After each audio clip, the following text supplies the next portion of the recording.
Chapter 31. How will you know the pitch of that great bell, too large for you to stir? Let but a flute play 'neath the fine mixed metal, listen close till the right note flows forth, a silvery rill, then shall the huge bell tremble, then the mass with myriad waves concurrent shall respond in low soft unison. Lydgate that evening spoke to Miss Vincey of Mrs. Casaubon, and laid some emphasis on the strong feeling she appeared to have for that formal studious man 30 years older than herself.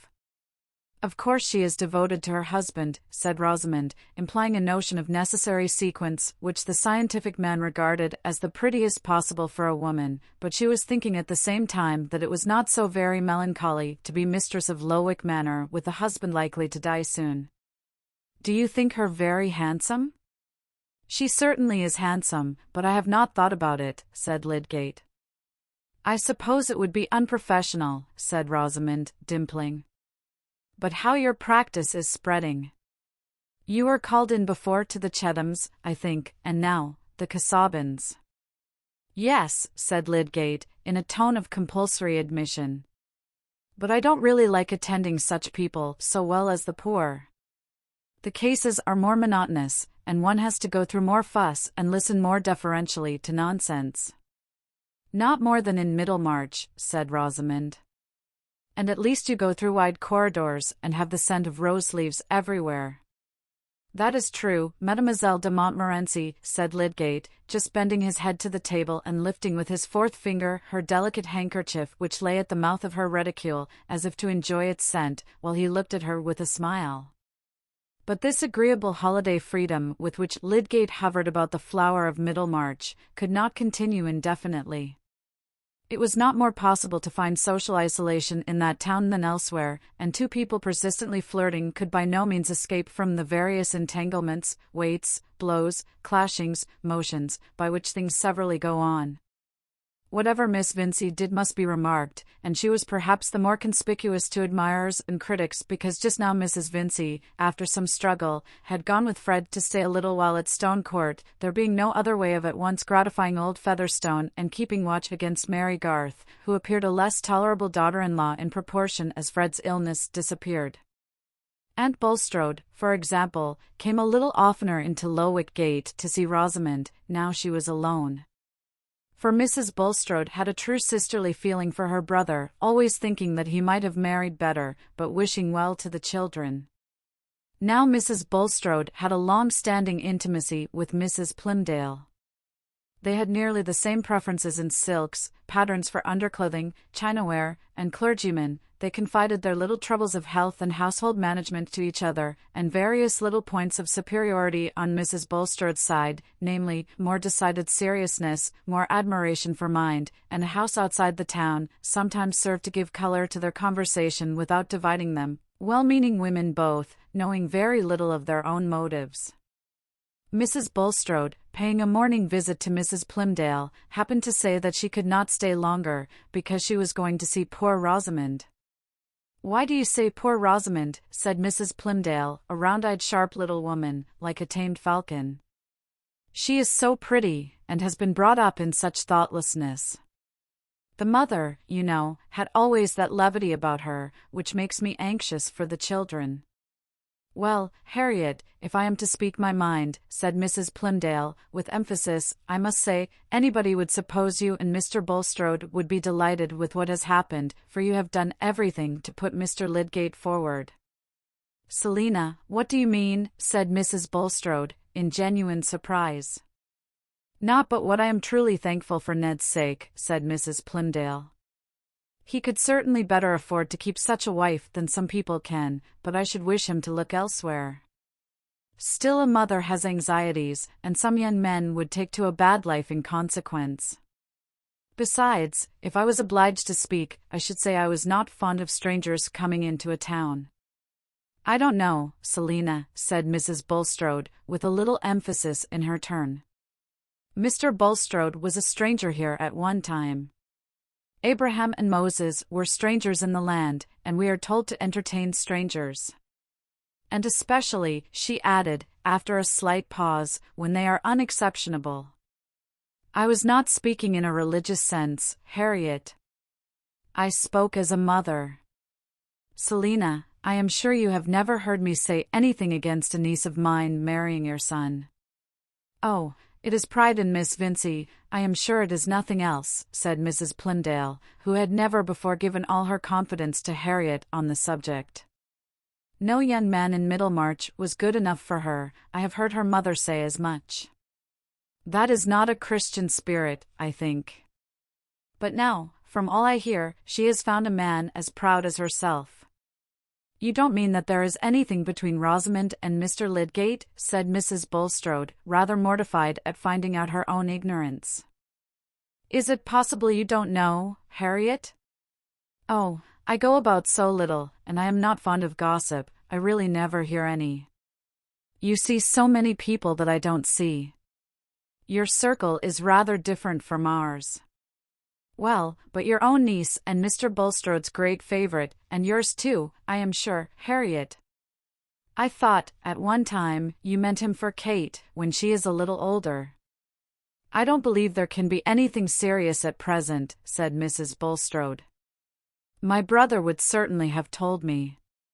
"Well, people have different ways, but I understand that nobody can see Miss Vincey and Mr. Lydgate together without taking them to be engaged. However, it is not my business. Shall I put up the pattern of mittens?" After this, Mrs. Bulstrode drove to her niece with a mind newly weighted. She was herself handsomely dressed, but she noticed with a little more regret than usual that Rosamond, who was just come in and met her in walking dress, was almost as expensively equipped. Mrs. Bulstrode was a feminine smaller edition of her brother, and had none of her husband's low-toned pallor. She had a good honest glance, and used no circumlocution. "You are alone, I see, my dear," she said, as they entered the drawing-room together, looking round gravely. Rosamond felt sure that her aunt had something particular to say, and they sat down near each other. Nevertheless, the quilling inside Rosamond's bonnet was so charming that it was impossible not to desire the same kind of thing for Kate, and Mrs. Bulstrode's eyes, which were rather fine, rolled round that ample quilled circuit, while she spoke. "I have just heard something about you that has surprised me very much, Rosamond." "What is that, aunt?" Rosamond's eyes also were roaming over her aunt's large embroidered collar. "I can hardly believe it, that you should be engaged, without my knowing it, without your father's telling me." Here Mrs. Bulstrode's eyes finally rested on Rosamond's, who blushed deeply, and said, "I am not engaged, aunt." "How is it that every one says so, then, that it is the town's talk?" "The town's talk is of very little consequence, I think," said Rosamond, inwardly gratified. "Oh, my dear, be more thoughtful, don't despise your neighbours so. Remember you are turned 22 now, and you will have no fortune. Your father, I am sure, will not be able to spare you anything. Mr. Lydgate is very intellectual and clever, I know there is an attraction in that. I like talking to such men myself, and your uncle finds him very useful. But the profession is a poor one here. To be sure, this life is not everything, but it is seldom a medical man has true religious views, there is too much pride of intellect. And you are not fit to marry a poor man. Mr. Lydgate is not a poor man, aunt. He has very high connections. He told me himself he was poor. That is because he is used to people who have a high style of living. My dear Rosamond, you must not think of living in high style." Rosamond looked down and played with her reticule. She was not a fiery young lady, and had no sharp answers, but she meant to live as she pleased. "Then it is really true?" said Mrs. Bulstrode, looking very earnestly at her niece. "You are thinking of Mr. Lydgate, there is some understanding between you, though your father doesn't know. Be open, my dear Rosamond, Mr. Lydgate has really made you an offer?" Poor Rosamond's feelings were very unpleasant. She had been quite easy as to Lydgate's feeling and intention, but now when her aunt put this question she did not like being unable to say yes. Her pride was hurt, but her habitual control of manner helped her. "Pray excuse me, aunt. I would rather not speak on the subject. You would not give your heart to a man without a decided prospect, I trust, my dear." and think of the 2 excellent offers I know of that you have refused, and one still within your reach, if you will not throw it away. I knew a very great beauty who married badly at last, by doing so. Mr. Ned Plymdale is a nice young man, some might think good-looking, and an only son, and a large business of that kind is better than a profession. Not that marrying is everything. I would have you seek first the kingdom of God. But a girl should keep her heart within her own power. I should never give it to Mr. Ned Plymdale, if it were. I have already refused him. If I loved, I should love at once and without change, said Rosamond, with a great sense of being a romantic heroine, and playing the part prettily. I see how it is, my dear, said Mrs. Bulstrode, in a melancholy voice, rising to go. You have allowed your affections to be engaged, without return. No, indeed, aunt, said Rosamond, with emphasis. Then you are quite confident that Mr. Lydgate has a serious attachment to you? Rosamond's cheeks, by this time, were persistently burning, and she felt much mortification. She chose to be silent, and her aunt went away all the more convinced. Mr. Bulstrode in things worldly and indifferent was disposed to do what his wife bade him, and she now, without telling her reasons, desired him on the next opportunity to find out in conversation with Mr. Lydgate whether he had any intention of marrying soon. The result was a decided negative. Mr. Bulstrode, on being cross-questioned, showed that Lydgate had spoken as no man would who had any attachment that could issue in matrimony. Mrs. Bulstrode now felt that she had a serious duty before her, and she soon managed to arrange a tête-à-tête with Lydgate, in which she passed from inquiries about Fred Vincey's health, and expressions of her sincere anxiety for her brother's large family, to general remarks on the dangers which lay before young people with regard to their settlement in life. Young men were often wild and disappointing, making little return for the money spent on them, and a girl was exposed to many circumstances which might interfere with her prospects, especially when she has great attractions, and her parents see much company, said Mrs. Bulstrode. Gentlemen pay her attention, and engross her all to themselves, for the mere pleasure of the moment, and that drives off others. I think it is a heavy responsibility, Mr. Lydgate, to interfere with the prospects of any girl. Here Mrs. Bulstrode fixed her eyes on him, with an unmistakable purpose of warning, if not of rebuke. Clearly, said Lydgate, looking at her, perhaps even staring a little in return. On the other hand, a man must be a great coxcomb to go about with a notion that he must not pay attention to a young lady lest she should fall in love with him, or lest others should think she must. Oh, Mr. Lydgate, you know well what your advantages are. You know that our young men here cannot cope with you. Where you frequent a house, it may militate very much against a girl's making a desirable settlement in life, and prevent her from accepting offers even if they are made. Lydgate was less flattered by his advantage over the Middlemarch Orlandos than he was annoyed by the perception of Mrs. Bulstrode's meaning. She felt that she had spoken as impressively as it was necessary to do, and that in using the superior word militate she had thrown a noble drapery over a mass of particulars which were still evident enough. Lydgate was fuming a little, pushed his hair back with one hand, felt curiously in his waistcoat pocket with the other, and then stooped to beckon the tiny black spaniel, which had the insight to decline his hollow caresses. It would not have been decent to go away, because he had been dining with other guests, and had just taken tea. But Mrs. Bulstrode, having no doubt that she had been understood, turned the conversation. Solomon's Proverbs, I think, have omitted to say, that as the sore palate findeth grit, so an uneasy consciousness heareth innuendos. The next day Mr. Fairbrother, parting from Lydgate in the street, supposed that they should meet at Vincey's in the evening. Lydgate answered curtly, no, he had work to do, he must give up going out in the evening. What? You are going to get lashed to the mast, and are stopping your ears? Said the vicar. Well, if you don't mean to be won by the sirens, you are right to take precautions in time. A few days before, Lydgate would have taken no notice of these words as anything more than the vicar's usual way of putting things. They seemed now to convey an innuendo which confirmed the impression that he had been making a fool of himself and behaving so as to be misunderstood, not, he believed, by Rosamond herself. She, he felt sure, took everything as lightly as he intended it. She had an exquisite tact and insight in relation to all points of manners, but the people she lived among were blunderers and busybodies. However, the mistake should go no farther. He resolved, and kept his resolution, that he would not go to Mr. Vincey's except on business. Rosamond became very unhappy. The uneasiness first stirred by her aunt's questions grew and grew till at the end of 10 days that she had not seen Lydgate, it grew into terror at the blank that might possibly come, into foreboding of that ready, fatal sponge which so cheaply wipes out the hopes of mortals. The world would have a new dreariness for her, as a wilderness that a magician's spells had turned for a little while into a garden. She felt that she was beginning to know the pang of disappointed love, and that no other man could be the occasion of such delightful aerial building as she had been enjoying for the last 6 months.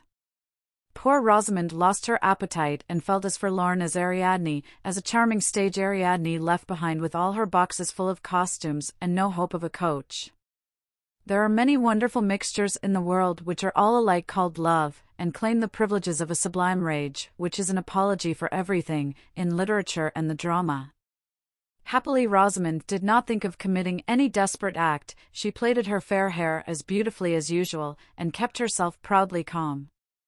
Her most cheerful supposition was that her Aunt Bulstrode had interfered in some way to hinder Lydgate's visits. Everything was better than a spontaneous indifference in him.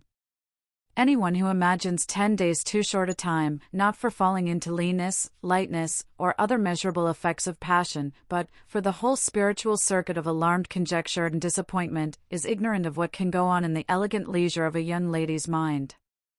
On the 11th day, however, Lydgate, when leaving Stone Court, was requested by Mrs. Vincey to let her husband know that there was a marked change in Mr. Featherstone's health, and that she wished him to come to Stone Court on that day.